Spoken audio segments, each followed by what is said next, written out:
Hello, my name is Rich Howard, owner of Architectural Builders Supply, and this video is to bring you a closer look at the Stanley number 327. These are pivots. They're called wardrobe pivots.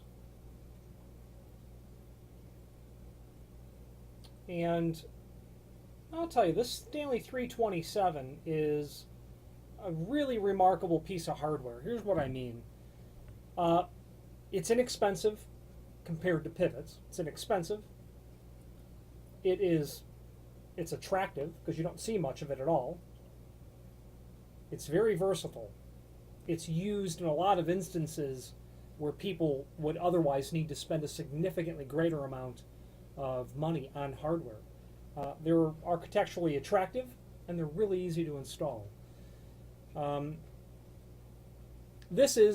327 is an offset pivot, is what this is. When you buy one, you're going to get a pair of pivots. They're the same set top and bottom, except that they're symmetrically opposite. Okay? So when you buy one, you'll be sent a top and bottom, completely reversible. Just flip them over. That's simple. Available in satin chrome like this. Polished chrome, you're going to be able to get your hands on brass, polished brass, and a prime coat finish. Those are all typically available in stock. People are going to use these in applications where they're hanging closet doors in a residential application. I've had people use these to hang custom cabinetry, okay, because they are very capable of having a very small amount of face frame required. Okay, they are easy to mortise. They are really straightforward and easy in terms of mortising. There is a link below this video to a couple of documents. Let's hit the easy one first, the cut sheet. Now the cut sheet is a handy document because it really, just in a half of a page, gives you the important information. It tells you the weight that these will handle, and they're substantial at 150 pounds. You know, what door are you going to hang that's heavier than 150 pounds in most instances?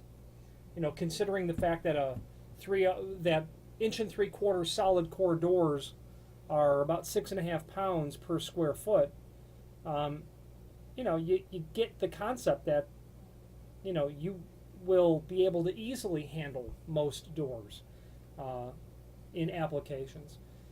The cut sheet also tells you the door thickness, 1 3/8 to 1 3/4. That's pretty much every residential door that you'll do as well.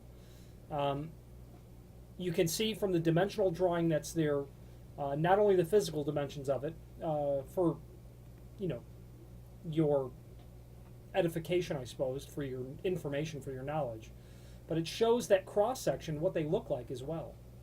Okay, a lot of people will mortise this so that this portion sits on the floor. That's very common.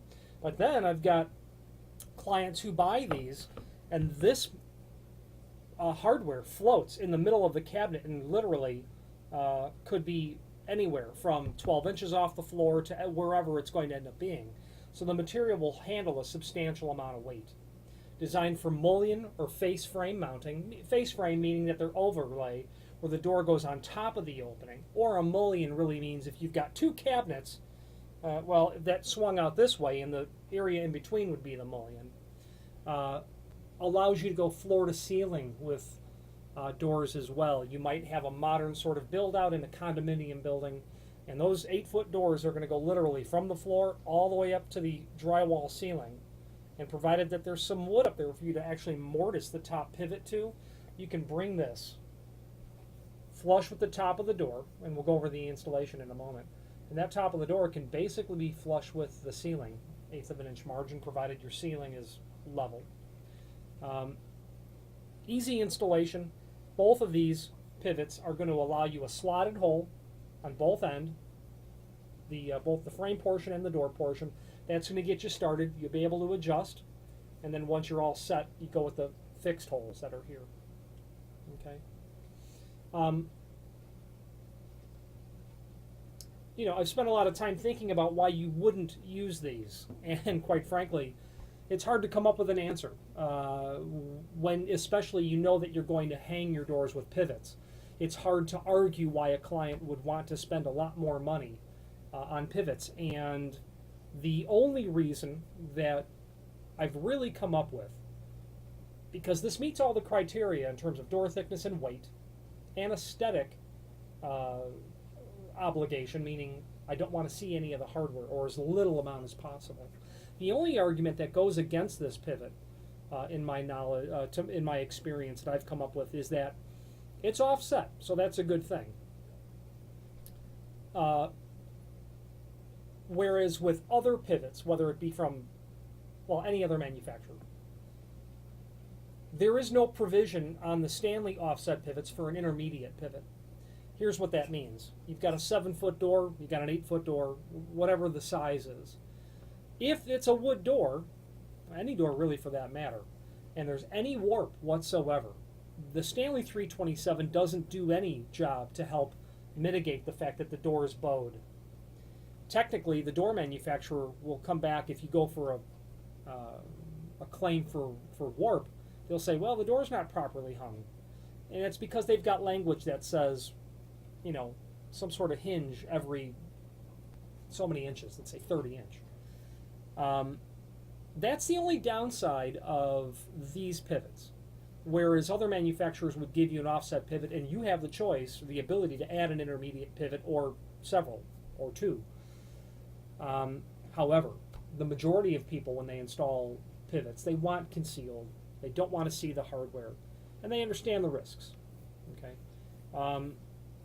but outside of that sort of obtuse angle of why you wouldn't use these, the Stanley 327 is, I don't know how many decades they've been manufacturing them, but it's many, and it's a tried and true and trusted sort of pivot. It's a go-to pivot for carpenters, for contractors, because they know it works and it's easy to install and it'll look nice, and they do the job.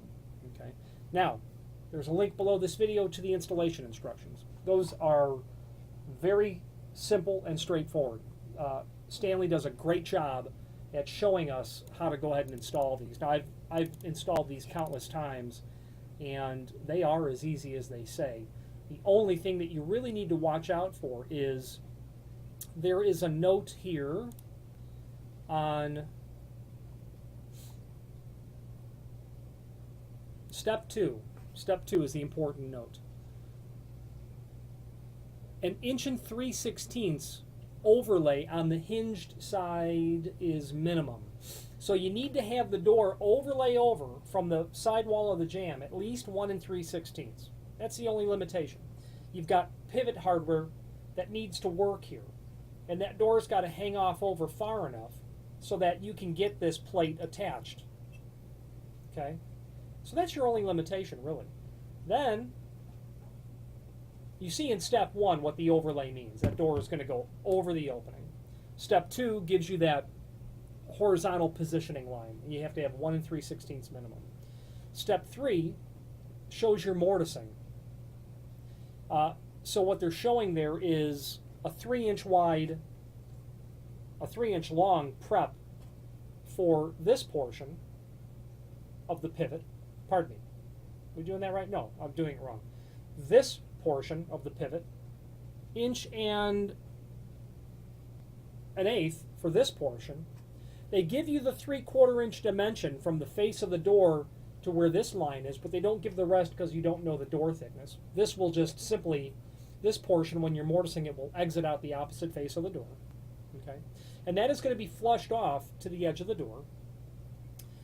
That prep is the same for both sides of the door, both top and bottom of the door. Okay. Step 4 gets into the installation aspect, and you can see real easy what they're talking about. This is going to go on the top of the door or the bottom of the door. You're going to get that hole marked. Okay, you'll be able to attach your hardware.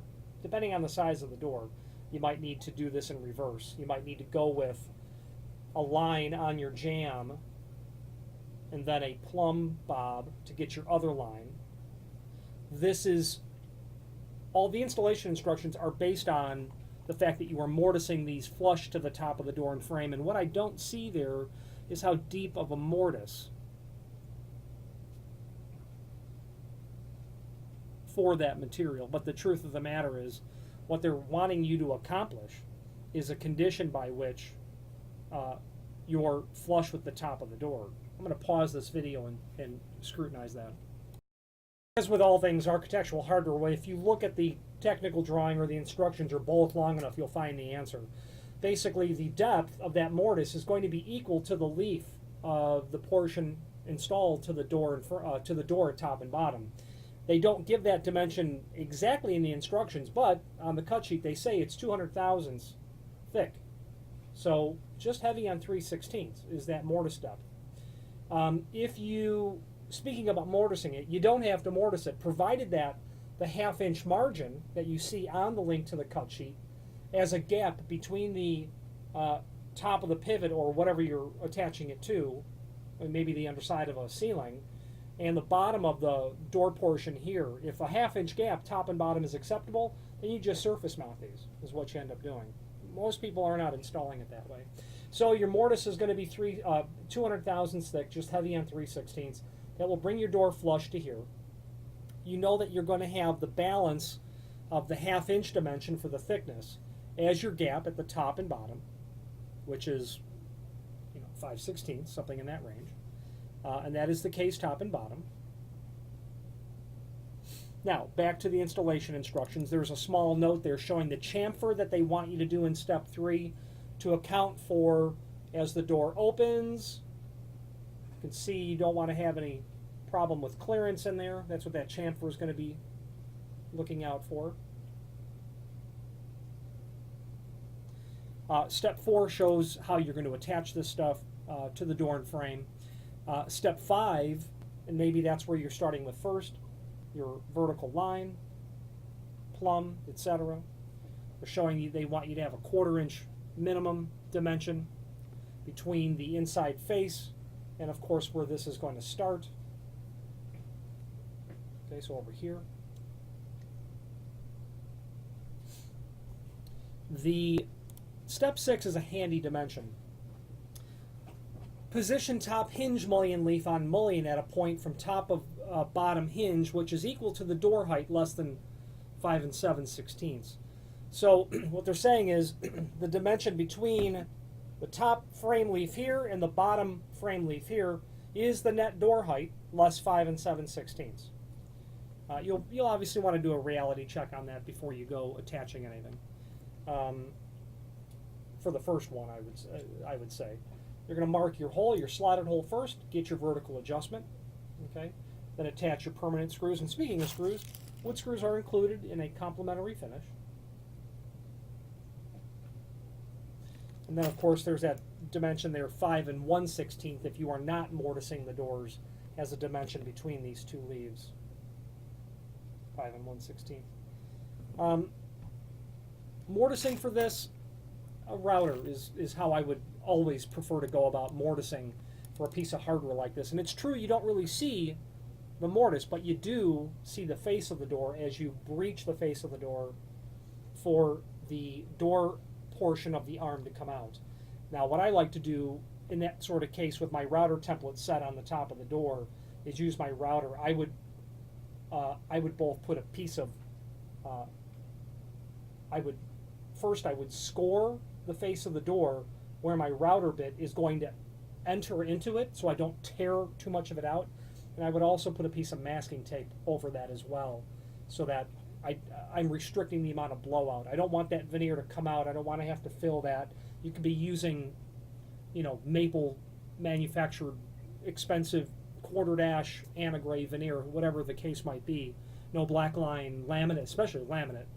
You're going to want to be careful as your router hits that. That's really the area where it's going to be most concern. You don't want to have any damage with the router. But other than that, it's a very simple and straightforward sort of manufacturing. And of course, then at the entire end of the door, you need to be careful because you're routing at the opposite grain in terms of the way the router bit. Your grain is going to be vertical rather than horizontal. So you're going to want to be aware of that. If you're installing these, you are probably a master of routers. If it's not your first time doing it with these Stanley pivots. As you can probably tell, I'm partial to the Stanley pivot, and it's true, I am, because it is a great piece of hardware that solves a lot of needs. It does it very elegantly, does it very inexpensively. It's not difficult to install, especially given what it can handle. If you have any questions on the Stanley number 327-26D, pivot set or any other Stanley product, please feel free to reach out to us. There's a link below this video to the manufacturer's page where you can pull up the Stanley catalog and review all of their material. Stanley gets into a lot of stuff and a lot of different pieces of hardware, and even more so nowadays, they have a comprehensive line of other hardware not related to, well, not in the core hardware Stanley hinge, exit devices under Precision, lock sets under Best, owned by the Umbrella Company, and other things. If you have any questions on this or any other Stanley product, please feel free to reach out to us.